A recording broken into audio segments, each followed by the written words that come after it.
Peoples party की जानिब से असम्बलियों से इस्तीफे ना देने की वजूहात में से एक बड़ी वजह ये शक भी है कि यूसुफ रज़ा गिलानी के मुस्तरद होने वाले 8 वोटों में 5 का ताल्लुक नवाज लीग से था। ये शक किस हद तक दुरुस्त है ये सिर्फ अल्लाह रब्बुल इज़्ज़त जानते हैं, मगर जहाँ तक पीपल्स पार्टी की शक की फहरिस्त का ताल्लुक है तो इसमें टोटल 10 लोग शामिल हैं, जिनमें से नून लीग के 5, पीपल्स पार्टी के 3 और ANP के 1 सेनेटर का नाम शामिल है। पीपल्स पार्टी का ख्याल है कि इन लोगों ने जानबूझकर वोट ख़राब कर दिए थे ताकि संजरानी को फ़ायदा हो जाए। ये दावा सीनियर सहाफ़ी और एंकर पर्सन जावेद चौधरी ने अपने ताज़ा तजज़िये में किया है। जावेद चौधरी के मुताबिक मुस्लिम लीग नून की शक की फहरिस्त में captain retired Shaheen Khalid, Mushahid Hussain Syed, senator Dilawar Khan, Rana मकबूल और असद जुनेजो के नाम शामिल हैं। मुशाहिद हुसैन सैयद की जिम्मेदारी नवाज शरीफ ने उठाई थी। सेनेटर दिलावर सादिक संजरानी के दोस्त हैं और ये इनके साथ मिलकर वोट भी मांगते रहे। आखिरी दिनों में इन्हें मनाने की जिम्मेदारी आसिफ अली जरदारी को सौंप दी गई और उन्होंने जिम्मेदारी पूरी कर ली थी। जावेद चौधरी का कहना है कि मुझे नून लीग के एक सीनियर लीडर ने बताया है कि सेनेटर दिलावर ने इलेक्शन से एक रात कबल शाहिद खाकान अब्बासी को हल्फ दे दिया था कि मैं सुबह यूसुफ रज़ा गिलानी को वोट दूंगा। सेनेटर दिलावर ने अपने हल्फ की पासदारी की, लेकिन शायद इनका वोट भी ज़ाया हो गया। इसी तरह राना मकबूल यूसुफ रज़ा गिलानी को वोट नहीं देना चाहते थे। ये आखिरी दिनों में किसी के राब्ते में नहीं आ रहे थे। नवाज शरीफ ने इन्हें तलाश किया और वो इनके कहने पर 12 मार्च को वोट कास्ट करने के लिए ऐवान पहुंचे। इसी तरह असद जुनेजो भी शक की फहरिस्त में शामिल हैं। ये भी अपने ज़मीर के मुताबिक वोट देना चाहते थे। ये ख्वाजा साद रफ़ीक की सिफारिश पर सेनेटर बने थे, चुनाचे इन्हें मनाने की जिम्मेदारी ख्वाजा साद रफ़ीक को सौंपी गई। आसिफ जरदारी ने भी इनकी मदद की और यूँ ये भी राज़ी हो गए। लेकिन क्या गिलानी को असद जुनेजो के वोट का कोई फ़ायदा हुआ?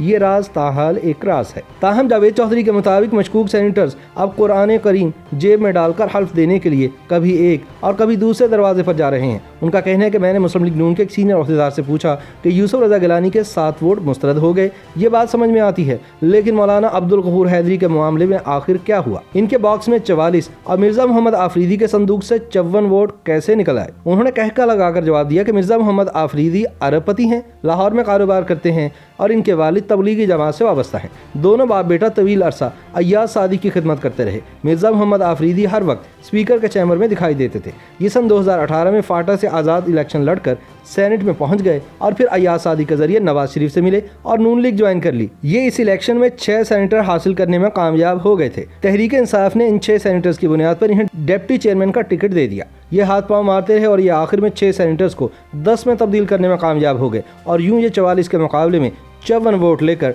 डिप्टी चेयरमैन सेनेट मुंतखब हो गए। उनका कहना था कि मौलाना अब्दुल गफूर हैदरी मिर्ज़ा मोहम्मद आफरीदी के मुकाबले में गरीब उम्मीदवार थे और यूं इलेक्शन हार गए। मौलाना फजलुर रहमान को चाहिए था कि वो भी आफरीदी जैसे किसी मजबूत उम्मीदवार को मैदान में उतारते, बराबरी का मुकाबला होता और यूं शायद डिप्टी चेयरमैन की सीट मौलाना फजलुर रहमान की जमात को मिल जाती। जावेद चौधरी का कहना है कि मैंने उस मुस्लिम लीगी रहनुमा से पूछा कि पीपल्स पार्टी यूसुफ रज़ा गिलानी के मुस्तरद वोटों का केस लेकर अदालत जा रही है, इसका कोई फ़ायदा होगा? वो हंसकर बोले, फौरी तौर पर नहीं, ये केस चलता रहेगा, दलाल दिए और लिए जाते रहेंगे और यूं इमरान खान के फॉरेन फंडिंग केस की तरह सादिक संजरानी के सर पर भी तलवार लटकती रहेगी।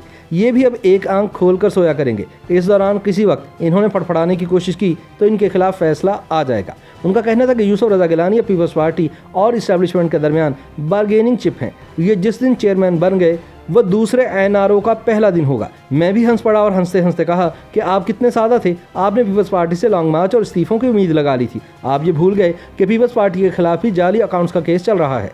पार्टी की आधी क़यादत जमानतों पर है। ये केस पीपल्स पार्टी की मजबूरी है।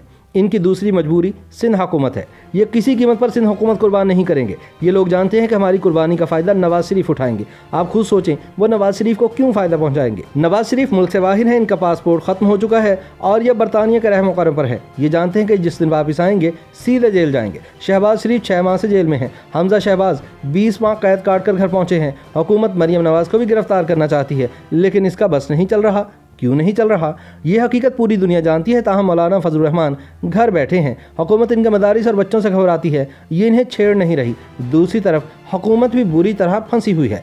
फॉरेन फंडिंग केस का फैसला आ गया या एक आध इत्तेहादी निकल गया तो हुकूमत चली जाएगी और इमरान खान ने अगर पंजाब में उस्मान बुज़दार को ना हटाया तो भी यह हुकूमत नहीं बच सकेगी। लिहाजा आप गेम देखें, खेल के सारे खिलाड़ी फंसे हुए हैं, इनमें से कोई आज़ादी के साथ उड़ नहीं सकता। मुल्क इस सारी गेम का विक्टिम है।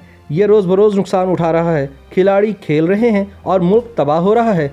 काश कोई मुल्क के बारे में भी सोच ले। जावेद चौधरी का कहना है कि वो मुस्लिम लीगी रहनुमा गौर से मेरी बात सुनते रहे और आखिर में लंबी आह भरकर बोले कि बेशक हम सबने मिलकर मौका जनाजा निकाल दिया, काश हम में से कोई एक फरीक अकल कर ले, ये मुल्क के बारे में सोच ले। वो रुके और लंबा सांस लेकर बोले, हमें अब मान लेना चाहिए कि PDM खत्म हो चुकी है। यह फैसला अमलन इतवार 14 मार्च को आसिफ जरदारी, नवाज शरीफ और मौलाना फजलुर रहमान के टेलीफोनिक राब्ते में ही हो गया था। मौलाना और नवाज शरीफ दोनों असम्बलियों से इस्तीफे देना चाहते थे, लेकिन आसिफ जरदारी ने साफ इनकार कर दिया था। उनका कहना था कि हमें बेनजीर भुट्टो बताकर गई थी कि ऐवान के अंदर रहो, कभी पार्लियामेंट के बाहर निकलकर सियासत ना करना, लिहाजा हम अंदर बैठकर लड़ेंगे। मौलाना ने इस गुफ्तगू के बाद ऑब्जर्वेशन दी, हमें फिर लॉन्ग मार्च का कोई फायदा नहीं होगा, हम आएंगे, खार होंगे, नाकाम वापस चले जाएंगे और हमारे जाने के बाद हुकूमत मजीद मजबूत हो जाएगी। लेकिन नवाज शरीफ की तजवीज़ थी कि हमें 26 मार्च को लॉन्ग मार्च हर सूरत करना चाहिए। इनकी तजवीज़ थी कि लॉन्ग मार्च खा एक दिन का हो, मगर ये इस्लामाबाद की बजाय रावलपिंडी में होना चाहिए। आसिफ अली जरदारी ने इससे भी इनकार कर दिया। जावेद चौधरी कहते हैं कि मैंने उस मुस्लिम लीगी रहनुमा से पूछा कि आप लोग फिर 16 मार्च को क्यों इकट्ठे हुए थे। वो हंसकर बोले कि PDM 14 मार्च इतवार को इंतकाल कर चुकी थी, बस उसकी नमाज जनाजा 16 मार्च को हुई। आसिफ जरदारी ने खौफनाक तकरीर की और ये तकरीर मीडिया को भी रिलीज़ कर दी। हमें भी मजबूरन मरियम नवाज का जवाब रिलीज़ करना पड़ गया और यूँ अपोजिशन का खेल ख़त्म हो गया। मैंने पूछा मौलाना फजलुर रहमान का रद्द-ए-अमल क्या था। वो दुखी होकर बोले मौलाना बहुत उदास और परेशान थे और लॉन्ग मार्च के खात्मे के ऐलान के लिए भी राज़ी नहीं थे। हम बड़ी मुश्किल से उन्हें मीडिया के सामने लेकर आए। मैंने उनसे आखिरी सवाल पूछा कि क्या आप समझते हैं कि आसिफ अली जरदारी का मुतालबा गलत है। वो दाएं बाएं देखकर बोले कि जरदारी साहब गलत नहीं कह रहे, अगर नवाज शरीफ वापस नहीं आते तो फिर हमारी पार्टी भी PDM की तरह ख़त्म हो जाएगी। चुनाचे मियाँ साहब को वापस आना होगा, वरना इस बार इनका भाई भी इनका साथ नहीं देगा।